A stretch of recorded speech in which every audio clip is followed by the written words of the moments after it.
Apa fungsi hipotalamus? Banyak. Tapi untuk perbedaan otak pria sama wanita itu nanti ada 4. Supaya kalau kita tahu ya, bertambah mengerti tentang hipotalamus, maka insya Allah kita bertambah ikhlas jadi seorang istri. Ya. Apa fungsi hipotalamus? Fungsi pertama adalah pusat menjaga keamanan. Apa, Bu?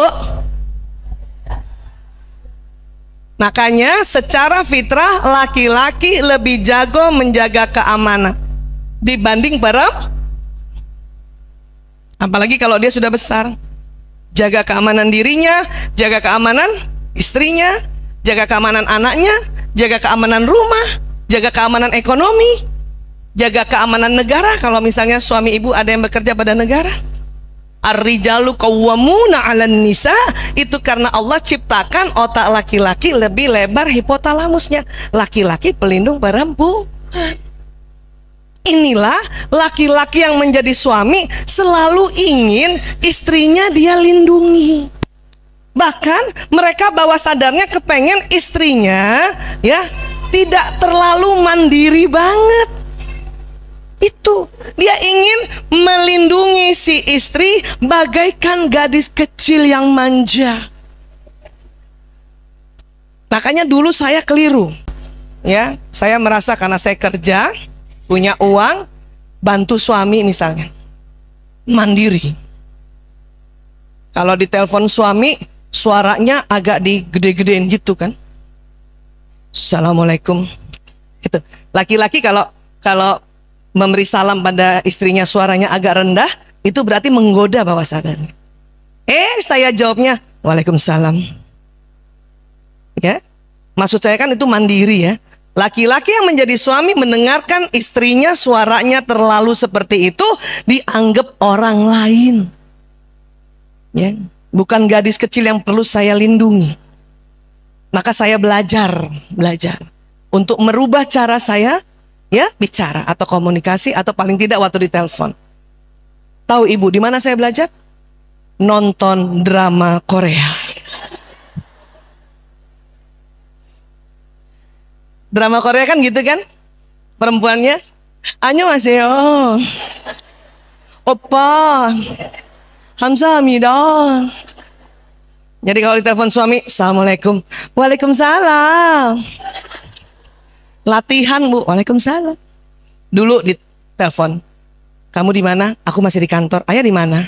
Maksudnya supaya mandiri gitu. Sekarang enggak, kamu di mana? Aku di kantor. Ayah di mana?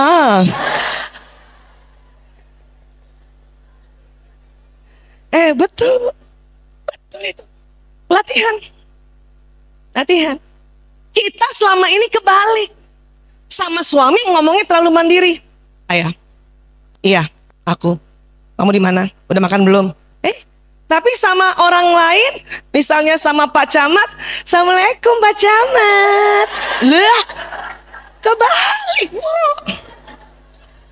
Justru kalau sama orang lain, siapa ada ibu-ibu yang masih bekerja di kantor? Ya, kalau kita punya mitra kerja laki-laki atau punya pimpinan laki-laki, mereka kalau mendengarkan mitra kerja perempuan, ya, suaranya terlalu melengking, dianggap ya tidak intelek. Makanya kalau di kantor, siap Pak, kami siapkan Pak. Baik, itu. Jangan kebalik. Bapak, rapat udah siap. Itu pimpinan yang laki-laki itu nggak suka itu. Apalagi istrinya yang dengar. Karena itu haknya istri. Paham ya? Jadi mulailah dibalik. Saya karena juga masih kerja di rumah sakit, ada mitra laki-laki, selalu belajar untuk wibawa. Caranya kalau ngomong dagunya ke bawah. Ya baik. Bahkan nggak ngeliat. Ya baik. Siap Pak. Baik Pak. Gitu. Pas suami telepon, ya. Waalaikumsalam. Ayah sebentar ya ayah. Gitu. Itu laki-laki selalu merasa aku dibutuhkan sebagai penjaga keamanan. Terus saya nggak pernah minta uang karena saya pikir saya punya gaji. Maksud saya nggak ngerepotin suami. Tapi laki-laki justru menganggap uang saya nggak dibutuhin istri. Bahkan saya dengar suami saya ngomong sama sahabatnya apa? Duit gue mah nggak laku sama Aisyah, digituin saya. Saat itu, sebelum 2006 tahun ini. Astagfirullah, saya dengar, saya dapat kabarnya dari teman-temannya suami. Kok gitu? Padahal kan aku niatnya bantuin dia. Malah saya marah kan gitu. Setelah tahu 2006, oh astagfirullahaladzim. Mulai saat itu, saya selalu minta uang.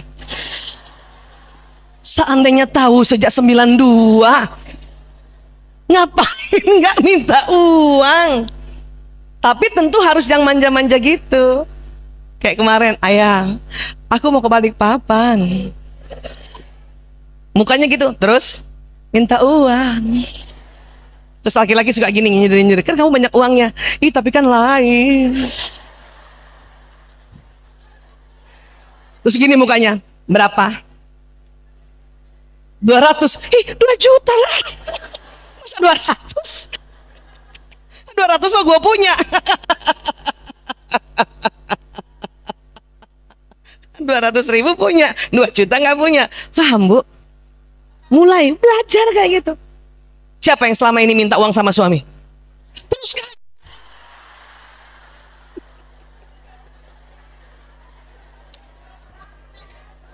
Siapa yang ngerekam tadi? Kirim ke suami. Seperti itu ya, Bu. Paham ya, Bu? Kenapa? Karena dia ingin jaga kita. Itulah yang kadang-kadang terjadi karena kita nggak manja-manja, kita punya uang sendiri, lama-lama, maaf, karena kerja yang begitu bercampur, ada perempuan lain yang pakai cara perempuannya itu, itulah tergoda para suami itu. Iya. Dan suami merasa, oh dengan wanita ini uangku lebih laku. Nauzubillah. Minzalik, makanya kita perlu ya berikhtiar untuk mengetahui otak laki-laki.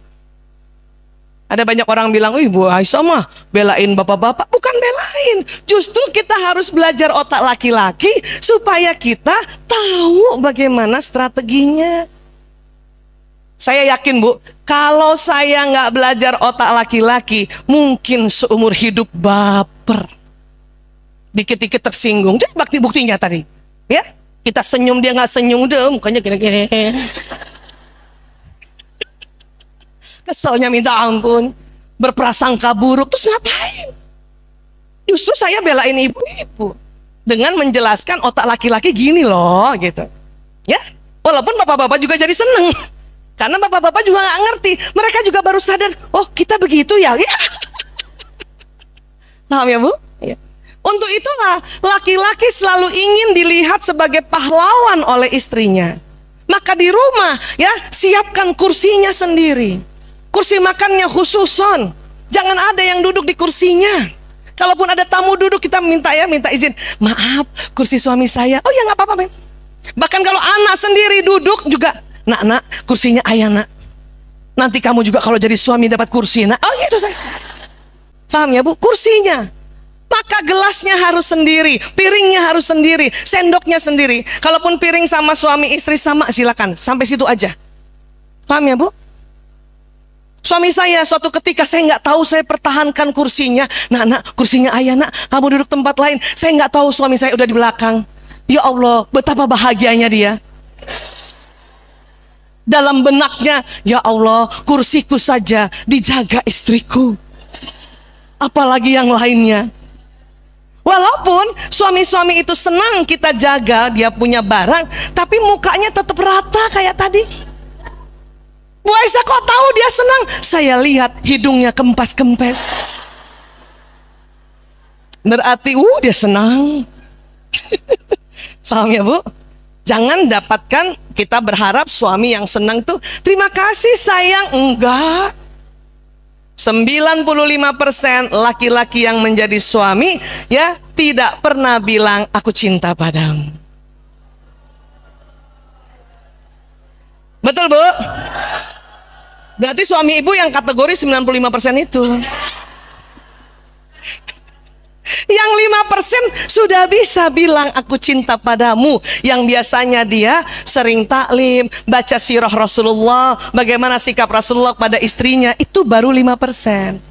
Jadi kalau suami ibu merasa nggak pernah ya dia bilang cinta sama aku, itu biasa. Ya, yang 5% itu luar biasa. Jadi suami itu cuma 2 kategorinya, biasa sama luar biasa. Nggak ada yang jelek. Paham ya Bu? Ngerti ya? Iya. Tuh. Satu lagi. Laki-laki yang menjadi suami sewaktu mengantar istrinya, misalnya ayah anterin aku gitu. Oke. Dia ingin antar sampai tempat tujuan dengan selamat. Cuman kadang kalau di Jakarta itu kan kota besar ya, sudah pakai UAZ pun pasti kesasar. Dan laki-laki pada saat seperti itu ya kurang menyukai kalau tiba-tiba istrinya ya minggir mas, minggir. Mau ngapain? Minggir. Pas minggir buka jendela, maaf, tanya sama orang lain. Tanya sama tukang parkir. Mas, jalan Kamboja di mana? Kata tukang parkir, ibu lurus, bundaran belok kanan. Ayah, lurus, bundaran belok kanan. Apa kata suami? Udah tahu. Siapa yang pernah begitu? Karena laki-laki, kalau kita bertanya sama orang lain, di dalam benaknya karena hipotalamus yang lebar itu, apa dia bilang? Oh, istriku lebih percaya laki-laki lain. Paham ibu? Ya. Kalaupun ibu mau bantu tanya, minta izin dulu. Ya, aku bantu tanya ya, nggak usah. Oke. Makanya kalau saya pagi-pagi ada kerjaan yang harus tepat waktu, lebih baik saya pergi sendiri. Takut durhaka. Paham ya Bu? Bahkan misalnya di rumah nih, ya kita lihat misalnya AC bocor, terus kita nggak ngomong sama suami, tiba-tiba kita karena mau cepat, ya mau inisiatif, terus kita bilang, besok saya panggil tukang AC. Apa kata laki-laki? Oh, dia minta tolong sama laki-laki lain. Itu. Kok dia nggak ngomong? Kata laki-laki, percuma ngomong. Pasti nanti kita juga ngamuk. Habis sih, ayah nggak mulai. Padahal bawah sadarnya tersinggung. Paham ya Bu? Ibu pernah nggak suami ibu bawa mobil, lagi asik-asik jalan, tiba-tiba ada motor? Pernah? Terpaksa suami ngerem kan? Shit gitu. Banyak laki-laki mengumpat, bukan beristighfar, ya? Gak ada matanya tuh motor. Betul ya? Karena marah sama si yang punya motor itu. Dan lebih marah lagi kalau istrinya belain motor itu. Sabar ayah, mungkin dia nggak lihat, mungkin dia buru-buru, tambah marah Bu.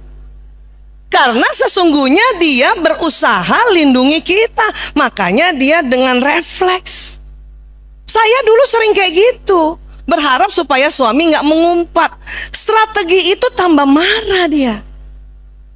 Harusnya kita berterima kasih sama dia karena dia bisa ngerem dengan baik. Kalau perlu jangan orang lain itu yang support suami. Gak ada matanya orang itu. Betul mas, gak ada matanya orang itu.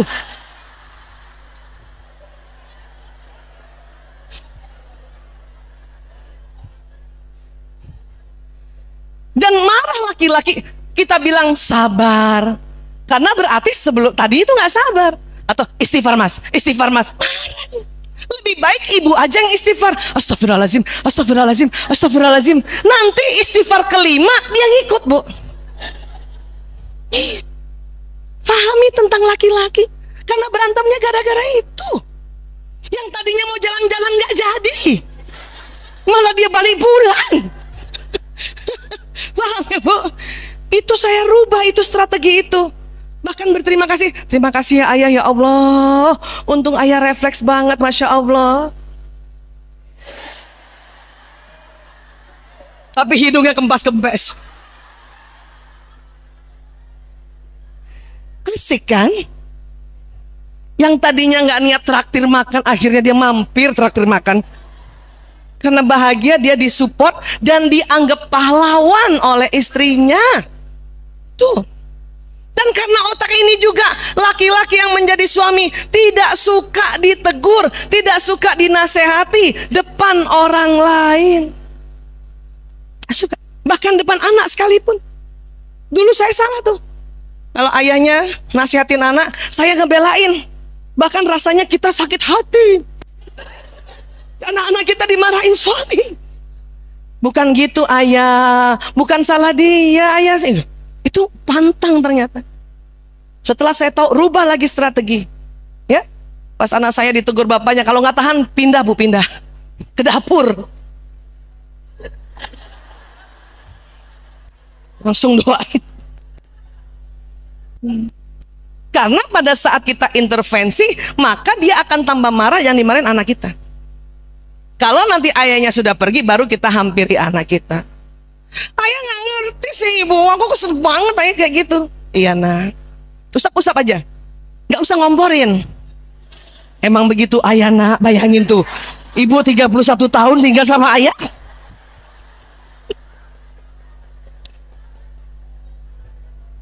Usap-usap aja punggungnya anak, nggak usah ngomporin. Anak juga ngerti, berarti selama ini ibunya lebih menderita dari dia. Nggak usah ngomporin. Kalau nanti tiba-tiba suami datang, tambah kesel ya. Ya udah usap-usap aja. Ayah nggak ngerti banget bu. Iya nak, usap-usap. Paham ya bu? Karena ini hipotalamus, dia ingin jaga kita. Bahkan ibu jangan terlalu kayak superwoman banget. Saya aja setelah tahu ini, kacamata saya patah aja. Ayah, kacamata aku patah. Ingat, harus manja digabung itu bu ilmu ini. Ayah, HP aku. Padahal bisa aja kita suruh orang lain. Tapi laki-laki merasa, oh gadis kecilku membutuhkan aku. Ini yang sering dipakai punten oleh pelakor-pelakor di luar sana. Nah kita harus itu yang kita lakukan gitu. Saya kan meriset juga selama 25 tahun ngurus narkoba. Di sisi lain juga mulai konseling perselingkuhan datang. Saya melihat, oh ibu terlalu mandiri, atau ibu tadi ya tidak menempatkan bahwa di depan suami bahwa ibu tidak mampu gitu. Walaupun bisa aja. Orang pas dia nggak ada galon aja kita ngangkat. Ya nggak sih bu? Kalaupun misalnya AC ibu mau panggil tukang, izin dulu. Ayah, AC rusak. Ayah bisa betulin. Udah panggil tukang aja. Aku panggil tukang ya. Padahal iya dari tadi. Mengerti tentang ini bu? Paham? Dulu kita bilangnya laki-laki egois.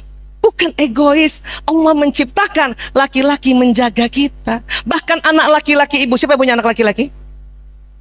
Ingat nggak? Anak laki-laki sejak kecil dia jagain ibunya. Anak laki-laki tidak mau jagain bapaknya. Kenapa? Walaupun dia tidak belajar tentang ini, bawah sadar anak laki tahu, ngapain saya jaga bapaknya? Karena bapak juga punya hipotalamus yang lebar. Mending saya jaga ibu. Bayangkan saya punya anak laki 4. Pernah saya di rumah sakit dirawat. 4 anak saya jaga di pintu kamar. Setiap ada yang besuk sambil main. Om mau ngapain? Ibu aku tidur. Itu anak laki. Makanya itulah seorang bapak, dia jagain anak perempuan. Dia nggak jagain anak laki-laki karena saling mengetahui. Walaupun secara ilmiahnya dia nggak ngerti. Kenapa saya harus jagain anak perempuan, nggak usah anak laki. Secara ilmiah inilah yang didapat. Paham sampai sini? Oke. Apalagi Bu Aisyah? Rupanya hipotalamus pusat makan dan minum. Makanya perhatikan makan minum suami, makan minum anak laki. Bunda misalnya, aku nggak pintar masak. Saya tuh, waduh nggak pintar masak. Bukan nggak pintar masak. Tapi pastikan kalau laki-laki suami buka tudung saji ada makanan apa saja di situ. Cuman banyak ibu-ibu males Bu Aisyah, udah saya masakin nggak dimakan. Itu bukan urusan ibu. Ibu siapin aja. Dia makan nggak makan bukan urusan ibu. Dia nggak makan dan tidur, barulah kita masuk kulkas, sudah beres. Laki-laki begitu. Kenapa? Otaknya minta itu. Otaknya minta itu. Ya, walaupun misalnya kayak saya nih, saya selalu tanya sama mbak saya, Bapak makanannya udah disiapin belum? Ya, minimal laki-laki kan suka cemilan tuh. Atau baru datang tadi ibu bawakan minum gitu, cemilan. Udah, itu paling ada, harus ada itu. Untung suami saya cemilannya suka makan kuaci, Bu. Kan gampang ya. Kalau minta nastar dulu kan gak repot ya. Paham ya, Bu? Bahkan kadang-kadang suami yang jadi, ya laki-laki yang menjadi suami suka ngetes kita. Kadang dia nggak ada minum, kita ada di situ, minta tolongnya sama Mbak Sarti minum. Dulu saya menganggap, kok nggak minta sama aku sih? Terus tersinggung, malah nggak mau ngambilin minum. Tambah salah. Ti minum, siap ayah. Gua Sarti deh. Ambilin minum. Gitu. Ya. Memang kayaknya terseret, tersayat-sayat. Tetapi itu kadang-kadang bawah sadarnya laki-laki mau ngetes kita. Ya. Makanya tadi digabung semua ilmunya. Pas datang 10 menit pertama mukanya rata. Dan laki-laki pas datang di rumah 10 menit pertama dia akan datang ke mejanya, dia akan taruh barang-barangnya. Betul? Dan tidak suka ditanya-tanya. Bahkan ibu kasih berita terbaik pun dia suka. Lebih baik ibu ke dapur. Ngapain, Bu? Bukan, lihat jam. 10 menit itu jam berapa lagi? Tunggu kode. Biasanya laki-laki di atas 10 menit dia panggil istrinya. Ya, suami saya pasti panggil, Bu Isa. Saya di dapur. Waktunya bicara. Ya. Tapi dulu saya salah. Karena merasa dia nggak butuh aku. Sebelum 10 menit saya masuk kamar. Padahal pas baru 10 menit baru dia butuh kita, manggil kita udah nggak ada. Paham Ibu? Saya cerita ini, sharing ini karena saya melihat bahwa dulu kita keliru. Karena kita pakai otak kita. Makanya saya bersyukur ditemukan ya jurnal-jurnal penelitian. Itulah saya rubah, sudah minta maaf rubah. Dan alhamdulillah ya Allah, itu suami semakin mengerti kita. Walaupun dia nggak pernah taklim. Gitu. Bahkan suami saya yang bilang, coba kamu sebarkan pada ibu-ibu seluruh Indonesia. Kenapa sih? Ya supaya ibu-ibu nggak baper gitu. Restunya suami saya. Itulah makanya kemana-mana saya cerita, walaupun nanti topiknya beda-beda, kayak tadi pagi juga topiknya beda. Tapi ya hari ini nih paling asik, saya senang sekali cerita otak pria wanita. Ya, paham Bu? Karena ilmu harus diulang-ulang supaya menjadi otomatis perilaku kita. Ya, pusat makan minum. Siapa punya anak laki-laki? Pantang nasihati anak laki-laki dikala dia lapar. Ibu kalau mau nasihati anak laki paling gampang, ajak makan, pertengahan makan ibu nasihati. Dan tidak di depan orang lain. Itu laki-laki. Bahkan mengerjakan PR pun anak laki, ya tinggal satu nomor, tiba-tiba dia bilang, Bunda, aku lapar. Lebih baik kasih makan dulu Bu. Karena perempuan ibu-ibu ini nggak bisa ngerasain laparnya laki-laki. Karena pusat makan kita kecil. Makanya kita ngeyel. Satu lagi nak, satu lagi nomor, satu lagi ya. Baru nanti satu lagi, baru kita makan ya. Anak laki-laki kalau bilang aku lapar, itu berarti sudah setengah jam laparnya Bu. Makanya kadang dia ngamuk. Mending makan, ayo kita makan ya. Nanti abis makan, selesainya itu dengan gesenong dia. Yeay gitu. Sehingga besok-besok pada saat mengerjakan ya PR, dia tidak trauma lagi. Karena anak laki-laki pasti ngerjain PR dan dia lapar, dia trauma, ibunya nggak mau kasih makan, harus ngerjain PR. Makanya dia males banget. Ngamuk lagi anak laki-laki. Ya, bisa sampai sini ya? Alhamdulillah. Apalagi ya, jadi ini pusat makan minum. Di seluruh dunia memang laki-laki seperti itu karena memang settingan otaknya. Ya. Apalagi pusat tidur.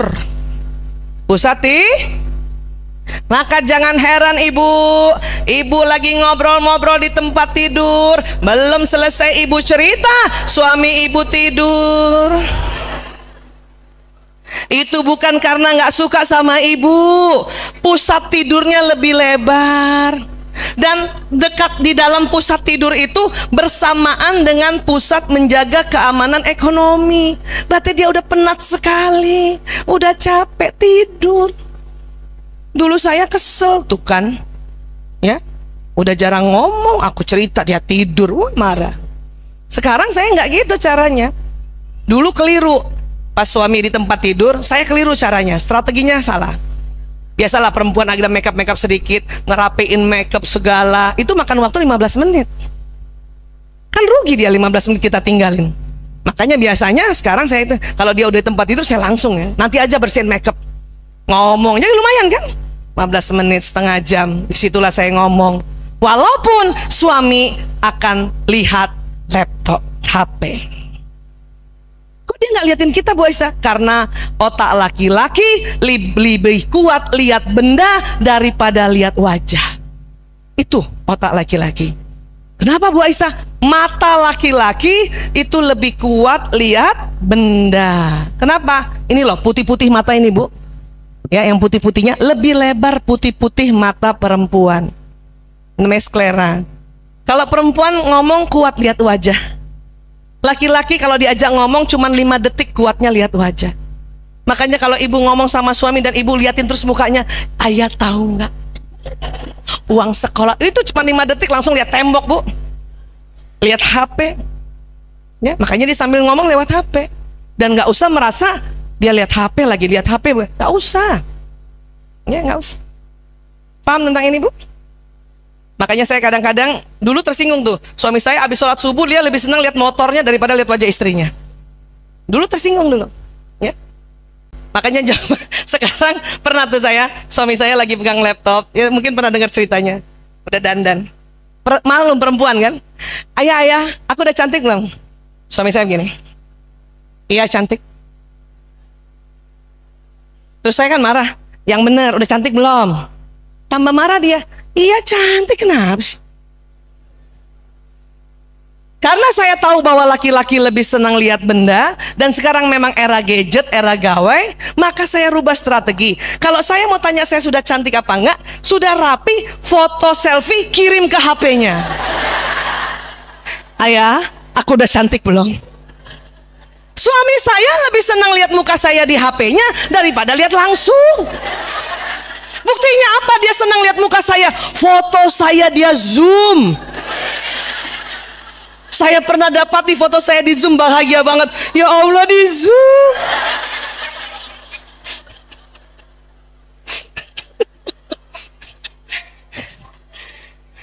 Jadi kayak gitulah, Bu.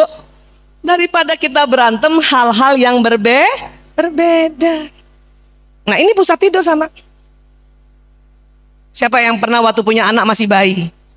Anak bayi ibu nangis, ibu bangun, bapaknya nggak bangun.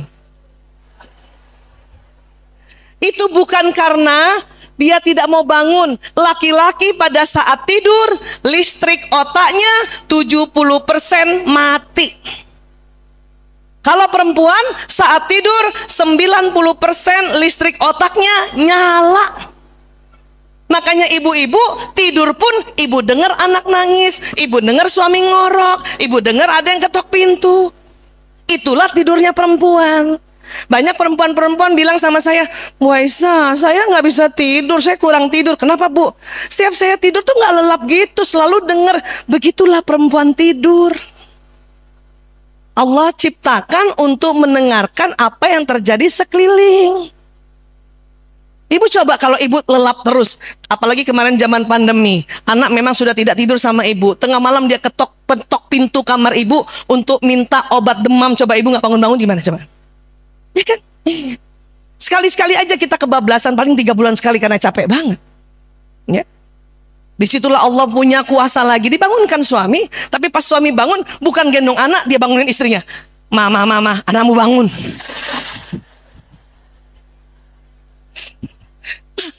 Ngerti, Bu, tentang ini, Bu? Jadi jangan lagi cemburu. Kadang kita Allah kasih itu untuk bisa nyelamatin anak, cuman karena kita cemburu sambil gendong anak liatin bapaknya, nggak bangun. Nggak bangun. Itu yang bikin capek. Itu yang bikin capek.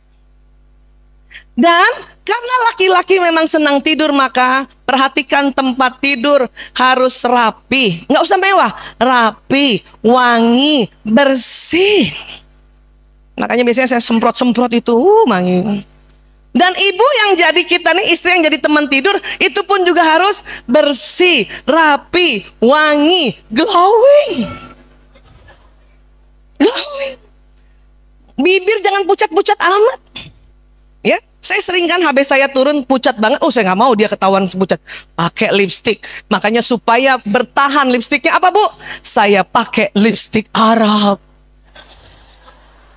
Yang hijau itu dia tahan lama. Kalau lipstick biasa nempel di tempat tidur, lipstick Arab yang nggak wangi, Bu, pakai gitu. Ya, tetap rawat wajah, glowing. Supaya kalau tengah malam suami bangun, dia lihat istrinya glowing dan merekah bibirnya. Walaupun istrinya tidur agak nganga-nganga dikit, tapi bibirnya merekah, Masya Allah.